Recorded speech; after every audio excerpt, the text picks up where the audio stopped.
Hello everyone and welcome to Stories, Treasures, and Tea. I'm Marian and I'm very glad to be here. It's a beautiful day. I hope it's a nice day where you are. And I would ask that you please subscribe. As someone said, it's an easy thing for you to do and it really helps me out a lot. So if you wouldn't mind subscribing to my channel, and then you can be up to date on what we're doing, because what I really want to do is I want to portray positive messages. I want to be of some use to you. So sometimes some of the things I say may help you out. And then when you send back comments, I know that helps me out in many different subjects that we've talked about already. So a very warm welcome to all of you. I want you to stick around if you can, because last week we had the Teacup and Saucer Origins contest, and at the end of this session I'm going to announce the winner. So that will be fun and exciting. And I'm going to start today, Stories, Treasures, and Tea, with stories. And the stories we tell. My background is Irish. My mother was born in Ireland. And in Ireland, there are many storytellers. It's really an important part of that culture. So I grew up with storytellers. And so I think that's why I decided to make part of my content about stories. And some of it is my, happy and sad times. But today I'm going to tell you a story about, it's kind of a scary story, and it's true, about me.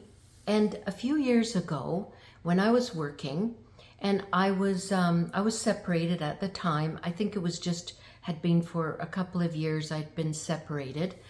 And I was working and I was teaching, and sometimes at lunchtime I would have lunch with the other teachers, or sometimes I would go out. And this one day I went out to like a kind of donut lunch shop down the street from where I worked. And I was sitting there and there was a man across from me, and he was looking at me, and he was a nice looking man. And he said hello, and I said hello. And then he said, "Are you on your lunch hour?" And I said, "Yes, I am." And he said, "You work around here?" And I said, "Yes, I do." And he said, "Where do you work?" And then I started to get a little uncomfortable, and I thought, I'm not going to tell him where I work. So I said, "Oh, just down the street." And I just felt like it was a bit too many questions. I just got this feeling I didn't feel comfortable. So I just finished my lunch and I said goodbye. Well, then at the end of that work day, when I came out, he was there. When I was finished my work day, he was there at my car. Now at that time I had a very distinctive looking car, so he must have watched me drive away, but he did not have a car. He was on a bicycle. So I thought that was a little odd, but it surprised me, and I just said, "Oh, hello." He said, "Hello, nice car you have." I said, "Oh, thank you." I got in my car and I left. I thought, oh, that was a little uncomfortable. Well, the next day when I came out of work, he was there again. And again the next day. So as it turned out, we had police officers come to our school. We had it scheduled to speak to our students, because I taught English as a second language to adults, and we thought it would be good to have police officers come in and make them feel comfortable with Canadian police system. So I asked the police officer at that time, after she had done her talk, about this man, and I said, he didn't do anything, he didn't say anything threatening or anything, but he's there every day for the last few days. And she said, "If you see him again, let us know, because it's not usual behavior." So I thought, okay, if it happens again, I will let them know. But the next day when I came out of work, I noticed, because I had told I told my family and I told my former husband. So when I came out of the work the next day, the man was there, and I saw a car, and I thought, that looks like Carl's car, my former husband. So as it turns out, it was my former husband, and he came because he was uncomfortable with this man stalking me, is what he was doing, which I really appreciated that he was there. So I also called the police. The police came and talked to him. Apparently it's not the first time he's done that. He's done it a few other times, and with young girls at the high school close by. So it was a scary situation. I never saw him again after that. But I just want to go back to my former husband being there, and to let you know that at the end of our relationship, there was always respect. I was brokenhearted at the end of it. You know, in the beginning, I thought it's all my fault. I thought I should have been more attentive. I should have cooked more. I don't cook that much. And, you know, it was all me I was blaming. Then later I was angry, and I thought, it's not my fault. He's the one that left. It's his doing. It's his fault. And then down the road a bit, I realized there's two sides to every story. And I think part of moving on and learning is to ask, what was your part in the end of the relationship? And there's, you know, times where you think there was no part as far as I'm concerned. But if you really look back, there usually is, unless there was physical abuse or, you know, terrible abuse, then there's no questioning whose, you know, fault it might have been. So, but generally, I think there are two sides, and if we look at our input into the end of that relationship, it really does help us learn and move forward. So that was my story. And Carl would always help with things around the house. Even when I was in the matrimonial house, he would come back and help. He would always remember, even to this day, remembers birthdays and anniversaries. So it really is nice that we have mutual respect, and it's also good for the children, of course, no matter what age they are. So that was my story this week. I'm going to look at treasures now, because this week I did go to the most beautiful thrift shop I've ever been to.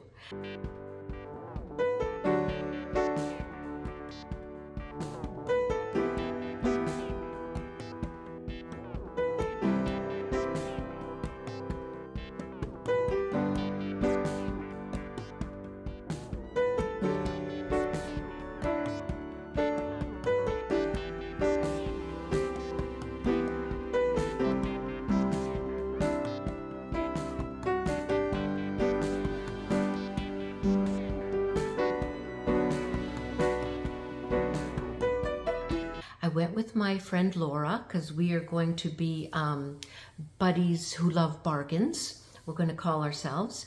And it really was the most beautiful one I've seen. I know in your areas you probably have some beautiful thrift shops and consignment shops as well. But I just loved it. So my treasures this week, I'm going to show you. And the first one is, which I got in that beautiful thrift shop. This, I hope you can see it.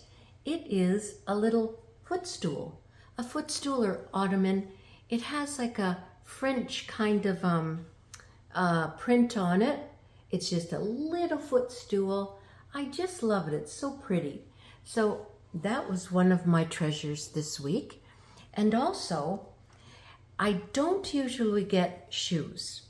But this time, honestly, these shoes were like brand new.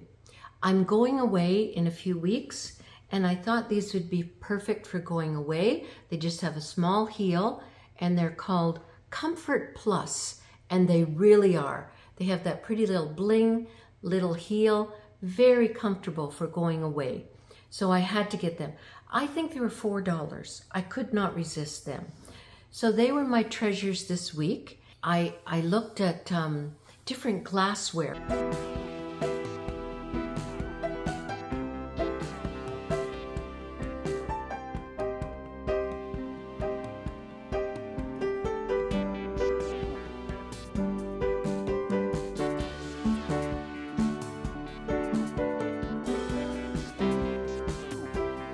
Because there's a YouTube woman and her name is Lady Mary Beth, and she does thrifting. She finds some wonderful, valuable things many times. And one of the things she was looking at was glassware, which inspired me to look at the glassware, because she will often find, because she has the eye for it, she will often find Waterford crystal or other valuable crystal. But she gave this tip about how can you determine if it is Waterford. And it's interesting because I visited Waterford, Ireland with my sisters and my daughters another time, and I never bought a piece of Waterford crystal. So this woman, she says, if you look on the bottom, there's usually a marking, and sometimes it will say Waterford, or sometimes I think their other logo is like a little seahorse. So I believe that's it. And if you find Waterford, you know it's valuable crystal. So that was a interesting story from Lady Mary Beth, content creator. So I'm going to talk next about my tea. And in this beautiful cup today, my tea is a Darjeeling. And they say that Darjeeling, which is the name of the area in India where it comes from, Darjeeling is the champagne of teas. Beautiful, full-bodied, very nice. A little bit floral undertone, but beautiful tea, Darjeeling. And as you can see, if you were here last week, this is one of the cups that I had you guessing what was the origin. And this one was the first one I showed, and it is from Poland. I would always recognize that pattern. I knew that was from Poland before I even looked, just because some of them I do know now. Not all of them. If I had to do that contest, there was a couple of them I wouldn't have known, except I looked on the bottom. So I did, I cheated. So I'm going to announce now the winners of the winner. There was only one winner. And the winner of the guessing of the origin of those teacups last week was Allison. And I've sent a message to Allison. Hopefully she gets it. Congratulations, Allison. As soon as we get your address, we will be sending off a beautiful little tea package to you. So I'm just going to tell you quickly where those cups were from. The first one I showed you was from Poland. The second one was that blue, bold, cobalt blue, and it was from Russia. The next one was aqua color, and it was from England. It was Royal Albert. The next one was that chartreuse green, and it had a dragon on it. I would have thought that was from China, but it was from Japan. The other one had shamrocks on it, and of course it was from Ireland. The next one had bold red roses, and on the bottom it said Toscana. So I assumed it was Italy, Tuscany, but it did not say made in Italy. It just said Toscana. So it could have been made in China, it could have been made in the United States, but whatever it was, Allison, she got all the other ones correct, and she was the only one that did, but there were some wonderful guesses. And the last one was a black floral, and it was from China. So congratulations, and it was fun. The other thing I want to show you is this magazine. Now maybe you have seen this. It's called Tea Time Magazine, and it says up there in the corner, North America's #1 tea magazine. And it's been around for a number of years. It's a beautiful magazine if you have any interest in tea. And this one is the May-June issue, but it's not this year. This is from 2020. So the year of chaos in the world. But I wanted to show you this in particular because, as many of you know, my daughter and I have a tea company, and it's called Teacup. And a lot of these stories in here are American. I know now sometimes they have European, like Ireland and England they've had, and France stories. But this story in here, in this issue, is about our tea company, our Teacup. So we were very pleased to be featured in that North America's #1 magazine for tea. It was really exciting time for us. So I just wanted to show you that little information about our tea company. So the other thing I want to do now, I want to end with, is I was listening to one of my favorite guys on YouTube, and he talks about calmness. And we're going to end with that because I always think it's a nice way to end. And I'm going to talk about what he suggests and what he says. He's just a wonderful person to live to live with, maybe, I don't know, but to listen to. And his name is Michael Gallion. And he said, it is okay to take a break. You've worked really hard, and there is power in being able to pause. You deserve to take a moment for yourself. Stop for a second, take a deep breath in, and let it out.